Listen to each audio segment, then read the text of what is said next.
Good morning সবাইকে শুভ সকালে শুভেচ্ছা। দেখো বেগুনি কিভাবে বানালাম সেটাই তোমাদের সঙ্গে শেয়ার করছি। এভাবে কেটে নেবে, ধুয়ে পিস পিস করে একটা ছোট্ট বেগুন দিয়ে দেখো কতগুলো বেগুনের পিস হয়েছে। এগুলো দিয়ে আমি দেখো কিভাবে করছি, রেসিপিটা পুরোটা দেখো, নাহলে বুঝতে পারবেন না। এভাবে কেটে নিতে হবে। ভালো লাগলে লাইক কমেন্ট শেয়ার একটু সাবস্ক্রাইব করে রাখবে। প্রথমে লঙ্কা, হলুদ, লবণ, একটু চিনি, বেসন, চালের গুঁড়ো সব মিক্সড করে নিতে হবে। মশলা হিসেবে দিয়েছি আদা বাটা, লঙ্কা বাটা, জিরা বাটা, তারপরে একটু জল দিয়ে ভালো করে মিক্সড করে নিতে হবে। তারপর একটু দেখো গরম মশলা দিয়ে দিলাম, সেটাও মিক্সড করে নিলাম।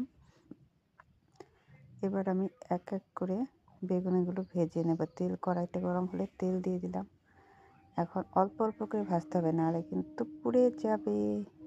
দেখো ভালো করে ভরিয়ে নিতে হবে। খুব টেস্টি কিন্তু, ডালের সাথে গরম গরম ভাত আর ডাল আর বেগুনি চায়ের সঙ্গে কফির সঙ্গেও খেতে পারবে, হেভি টেস্টি। সকালে যদি টিফিন খাও তখনও চায়ের সাথেও খেতে পারবে, সন্ধ্যের টাইমেও খেতে পারবে।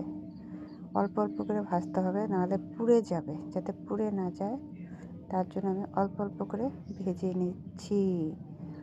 পুরো ভিডিওটা দেখার জন্য তোমাদেরকে অনেক অনেক ধন্যবাদ। শেয়ার করে দেবে বন্ধুদের সঙ্গে, একটু সাবস্ক্রাইব করে রাখবে। বেল আইকনটা অন করলে আরও নতুন নতুন ভিডিও নিয়ে চলে আসবো। Tata tata, bye bye bye bye. আমার রেসিপি কমপ্লিট।